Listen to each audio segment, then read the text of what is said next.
Hello everyone, एक new video में आपका फिर से स्वागत है। बागुड़वा educational mathematics YouTube channel Suratgarh में हम कुछ टाइम से वर्क कर रहे हैं ऑप्टिमाइजेशन टेक्निक्स, ऑप्टिमाइजेशन रिसर्च पे। आज हम आपके लिए इसमें से लेके आए हैं ट्रांसपोर्टेशन प्रॉब्लम। ट्रांसपोर्टेशन प्रॉब्लम क्या होती है, किस तरह से इसको सोल्यूशन करते हैं, कौन कौन से मेथड है, इन सभी पर आपके साथ डिस्कस की जाएगी। जो भी बीएससी की प्रिपरेशन कर रहे हैं उनके लिए तो काफी यूजफुल है, प्लस में जो कॉम्पिटिटिव एग्जाम की तैयारी कर रहे हैं जिनमें ऑप्शनल मैथमेटिक्स सब्जेक्ट होता है, जैसे कि first grade, second grade, TGT, PGT, KVS, APS में जो वैकेंसी आती है, आईआईटी जेम्स की जो तैयारी कर रहे हैं, नीट की तैयारी कर रहे हैं, उन सभी के लिए काफी यूजफुल क्लास होगी। तो एक बार अपने फ्रेंड सर्किल में इसको शेयर करें, चैनल को सब्सक्राइब और बेल के प्रेस को नोट करें। तो सबसे पहले ट्रांसपोर्टेशन प्रॉब्लम क्या होती है। अब ट्रांसपोर्टेशन प्रॉब्लम कब हम यूज करते हैं, जब हम एक बिजनेस की बात करते हैं, जब हम एक बिजनेस कंपनी की बात करते हैं। मान लो जैसे मैं एक बिजनेसमैन हूं और मुझे कुछ सामान मंगवाना है। जैसे मान लो मैं जयपुर में बैठा हूं और मुझे जो सामान मुझे सप्लाई करते हैं वो चार क्षेत्र है। मैं सप्लाई करता हूं अहमदाबाद से, मैं सप्लाई करता हूं दिल्ली से, और मैं सप्लाई करता हूं इसका जोधपुर से, मैं सप्लाई करता हूं जैसलमेर से।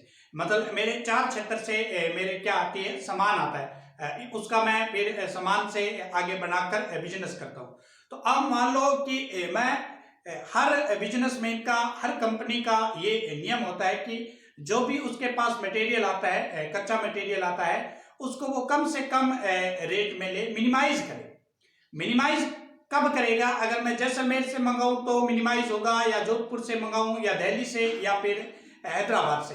तो मेरे लिए मिनिमाइज हमें देखना होता है, इसलिए हम ट्रांसपोर्टेशन प्रॉब्लम को सोल्यूशन करते हैं। तो मैथमेटिक्स में इसको किस तरह से सोल्यूशन करते हैं, तो सबसे पहले ये आप हमेशा ध्यान रखें कि जब भी हमें ट्रांसपोर्टेशन प्रॉब्लम पूछी जाती है तो उसको हम मिनिमाइज केस में ही लेते हैं, मिनिमाइज ही करना होता है। अगर हमें मैक्सिमाइजेशन में है तो हमें उसको मिनिमाइज के अंदर कन्वर्ट करना होता है। किस तरह से करेंगे ये भी आपको लास्ट में बताया जाए। तो सबसे पहले हम बात करते हैं ट्रांसपोर्टेशन प्रॉब्लम के कितने मेथड हैं जो कॉम्पिटिटिव एग्जाम प्लस में बीएससी में यूज होते हैं। तो तीन मेथड है, यहाँ हम बात करेंगे नॉर्थ वेस्ट कॉर्नर मेथड, उसके बाद बात करेंगे लीस्ट कॉर्नर मेथड, और उसके बाद करेंगे वोगल अप्रोक्सीमेशन मेथड। तो सबसे पहले हम आज बात कर रहे हैं कि नॉर्थ वेस्ट कॉर्नर मेथड से ट्रांसपोर्टेशन प्रॉब्लम को किस तरह से सॉल्यूशन किया जाए। मान लो कि यह आपके पास एक प्रॉब्लम है गिवन है क्वेश्चन के अंदर, इसका हमें नॉर्थ वेस्ट कॉर्नर मेथड से आंसर निकालना है कि कितना है, और किस तरह से इसको सॉल्यूशन करते हैं वो देखते हैं। अब मान लो आपके सामने ये F1, F2, F3 और W1, W2, W3, W4 दे रखे। तो सबसे पहले तो आपको ये देखना है कि ये जो भी प्रॉब्लम है, सप्लाई और डिमांड है, ये मान लेते हैं ये आपकी सप्लाई है और ये आपकी क्या है, डिमांड है, ठीक है। तो सबसे पहले हमें देखना है कि जब भी हम डिमांड की बात करें, सप्लाई की बात करें, तो उसका जो योग है वो बराबर होना चाहिए। अब इधर डिमांड का योग करो आप, 13, 7, 14, इन सभी को जोड़ेंगे 34 आएगा, ठीक है ना। और इधर सप्लाई का जोड़ करेंगे तो 7, 9, 18, इसका जोड़ करेंगे तो भी कितना आएगा, 34 आएगा। तो ये डिमांड और सप्लाई दोनों का जोड़ जो है वो बराबर रहना चाहिए हमेशा, जब भी आप इसको सोल्यूशन करें। तो अब नॉर्थ वेस्ट कॉर्नर मेथड में क्या होता है, हमें कॉर्नर में कॉर्नर को पकड़ना होता है और उस कॉर्नर के हिसाब से हमें आगे एलोकेशन देने होते हैं। तो सबसे पहले बात करें, इसका कॉर्नर कौन सा है, 19 है ना कॉर्नर। अरे भैया पहला कॉर्नर कौन सा, 19 कॉर्नर। अब देखो 19 ये 19 के इधर देखना है और इधर देखना है। 19 ये इस लाइन में देखो और इस लाइन में देखो, 19 इधर, इधर 5 और इधर 7। अब देखो दोनों में सबसे कम कौन है, 5 या 7? 5 है भैया, 5 है ना। तो 19 में से इधर देखें तो 5, इधर देखें तो 7, कम वाला देखना। आपको ज्यादा डिमांड सप्लाई में घुसना ही नहीं, आपको क्या करना है, इधर से कम वाला देखना है। कम कौन सा है, 5 है, इसका मतलब 5 की डिमांड कंप्लीट हो चुकी है। तो यहां जो 5, इसके ऊपर 5 लिखेंगे, जो कम वाला है वो इसके ऊपर लिखना है, कम वाला इसके ऊपर लिखना है। तो इसका मतलब ये 5 इसके ऊपर लिख दिया तो यहां तो 0 बचा। यहां कितना था, 7, तो भैया 7 था ना, 5 की डिमांड कंप्लीट होगी तो यहाँ कितना बचा हमारा 2, यहाँ कितना बच चुका है 2, यहाँ कितना बच चुका है 0। ठीक है, जो 0 बचा है उसको खत्म हो जाएगा, जो 0 हो गया इसका मतलब W1 अब क्या हो जाएगा, खत्म हो जाएगा। W1 क्या हो गया, खत्म। नेक्स्ट टेबल में देखो क्या बनेगा, नेक्स्ट टेबल बनेगी हमारी F1 F2 F3। ये W1 खत्म हो चुका है, W2 W3 और W4। भैया ये W1 जो 0 हो गया ना वो खत्म हो गया। अब W2 देखो, W2 कितना है 30 30 8 50 40 70 10 7 20। अब देखो इसका कितना है 8 7 14, यहां कितना बचा 2, 7 नहीं है 2 बच गया 9 18। अब देखो एक बार फिर जोड़ करके देखें, 20 20 और 9 29, इधर गुणा करेंगे 15 और 14 29, मतलब बराबर 14, मतलब सही है। अब देखो हमें फिर कॉर्नर पकड़ना है, कॉर्नर पकड़ो 30, इधर कितना है 30, इधर देखो 8 और 30 के इधर देखो 2 है ना। तो अब कम कौन सा है 2 बार, तो ये 2 इसके ऊपर लिख दे, इसका मतलब ये 2 गायब, यहाँ 0 बचा और यहाँ 8 था, 2 पूरा हो गया तो यहाँ कितना बचा 6। इसका मतलब अब कौन गायब, इधर 0 है तो अब F1 क्या हो जाएगा, जो 0 हो रहा है वो खत्म हो जाएगा।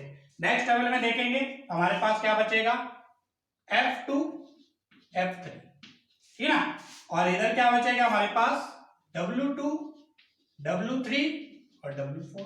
F2 की सीट में देखो कितना है 30 40 और 7, और F3 की सीट में कितना है 8 70 20, ठीक है ना। ये कितना बचा हमारा 6, ये कितना बचा 7, ये कितना बचा 14, ठीक है ना। और इधर कितना बचा हमारे, ये खत्म हो गया तो 9 और 18, ठीक है ना। 9 और 18 कितने होते हैं 27, इधर 13 और 14 ये भी कितने 27, मतलब सही चल रहा है। ये जोड़ अगर सही है ना, ये वाला सही आ रहा है, इसका मतलब आपका काम सही चल रहा है। अब देखो फिर आपको क्या पढ़ना है, कॉर्नर इस 30 के इधर देखो और इधर देखो, दोनों तरफ देखना है। तो कम कौन सा है 6, ये 6 इसके ऊपर चला, ये 6 इसके ऊपर वाले लोकेशन दे देंगे इसको 6। अब देखो 6 ये तो 0 हो जाएगा, ये 9 था कितना हो गया 3, भैया इसके और इसके सीट में देखना है ना। अब 0 W2 हुआ तो W2 खत्म। नेक्स्ट हमारा क्या बचेगा F2 F3, W2 खत्म हो गया, W3 W4, इधर कितना बचा 40 60 70 और 20, और इधर कितना है 7 14, और इधर कितना है हमारा 3 18 21, दोनों तरफ 21 है, इसका मतलब सही चल रहा है। अब देखो अब हम फिर कॉर्नर पकड़ेंगे, कितना है कॉर्नर 40 का, 40 का कॉर्नर आया तो 40 देखो 40 ये रख, भैया 40 ये ना, 40 के इधर देखो 7, इधर देखो 3, कम कौन सा है 3 वाला, तो 3 इधर आएगा, इसका मतलब इधर 0, इधर कितना 4। तो नेक्स्ट देखेंगे अब कौन खत्म हो जाएगा, अब हमारा F2 खत्म हो जाएगा। अब क्या बचेगा हमारे पास F3, इधर W3 और W4। F3 की सीट में 70 20, इधर कितना आएगा 4, इधर कितना आएगा 14, और इधर कितना बचेगा हमारा 18। तो इधर जोड़ करेंगे तो भी कितना है 18, इसका मतलब सही है। अब आगे बचा नहीं है भैया, ये कॉर्नर बचा ना, अब क्या बचा है ये 70 के ऊपर 4 चला जाएगा और ये 14 20 के ऊपर चला जाएगा। अब हमारा यहाँ सोल्यूशन हो जाता है, यहाँ सोल्यूशन। अब हम क्या करेंगे, अब हम क्या करेंगे जो भी हमारे मान आए उससे हम आंसर निकालेंगे। कितने मान आए देखो, एक ये हमारा टोटल अगर देखें तो 19 गुना में 5, 19 ये ऊपर वाली संख्या इससे गुणा कर 19 गुना 5, यहां एक लोकेशन थी, ये है हमारा 30 प्लस में 30 गुना में, ठीक है ना, 30 गुना 2, एक हमारा ये रहा कितना है 30 गुना 6, 30 गुना में 6। इसके अलावा हमारे पास ये रहा 40 गुणा 3, और इसके अलावा हमारे पास 70 गुणा 4, और इसके अलावा 20 गुणा 14, ठीक है ना। ये मान है भैया, इसका इससे गुणा करना है, इसका इससे, सभी का टोटल कर देंगे। तो इधर गुणा करेंगे 19 5 95, ये 60, और ये 180, ये 120, ये 280, और ये 280, ठीक है, 280। 14 2 28, 7 चौके 28। अब देखो इनको जोड़ना है, तो 0 0, ये तो 0 हो गया, 8 और 8 16, 16 और 2 18, 18 और 8 26, 26 और 6 32, 5 भी जोड़ना था ना, कल यहां क्या करेंगे, 0 0 0 0 0 5, तो यहां 5 आएंगे, है ना। अब देखो 8 8 16 और 2 18, 18 और 8 26, 26 और 6 32, 32 और 9 41, एक अंशित 4 आए। अब देखो 1 2 4 6, 6 और 4 10, इसकी टोटल जो है कितना आएगा, नॉर्थ वेस्ट कॉर्नर मेथड से इसकी जो ट्रांसपोर्टेशन प्रॉब्लम में टोटल जो कॉस्ट आएगी वो कितनी आएगी, 1015 रुपए आएगी। किस मेथड से, नॉर्थ वेस्ट कॉर्नर मेथड से। अब देखो एक बात और है कि इसके अगर हमें कई बार डायरेक्ट लोकेशन पूछा जाता है, एलोकेशन पूछा जाता है कि कितने आए, तो इसके लिए हमें क्या करना है, एक मेथड ध्यान रखना है आपको, यहाँ m plus minus m plus n minus 1, m क्या है, यहाँ m यहाँ मैट्रिक्स है, कॉलम और रो की बात करते हैं। ये देखो मान लो ये आपके पास कॉलम 3 है और जो रो है वो कितनी है, कॉलम आपके पास 4 है और रो 3 है, तो 3 प्लस 4 माइनस 1 करेंगे तो 6 और 1 7, लोकेशन कितनी बनेगी, 6 बनेगी।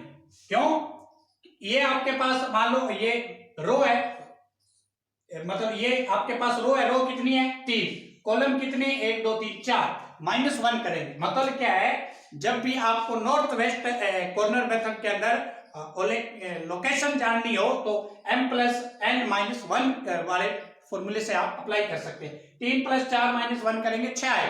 अब देखो क्या वाक्य में ये सही है, तो आपने कितनी लोकेशन दी, 1 2 3 4 5 6, वैसे भी हमारा आंसर सही है, और यहां पर लोकेशन देने के बाद भी हमारे पास आंसर सही है। तो ये था north west corner method. Next video में देखते हैं कि क्या इस मेथड से भी आंसर उतना ही आता है। तो चैनल पर बने रहे, चैनल को ज्यादा से ज्यादा शेयर करें, क्योंकि इस प्रकार की जो मैथमेटिक्स है वो बहुत ही कम चैनलों पर उपलब्ध होगी आपको, एक अच्छी कॉन्सेप्ट के साथ BSc प्लस में कॉम्पिटिटिव एग्जाम के लिए। कल मिलते हैं न्यू वीडियो के साथ। बुरा साले भविष्य बता रही है कि सही।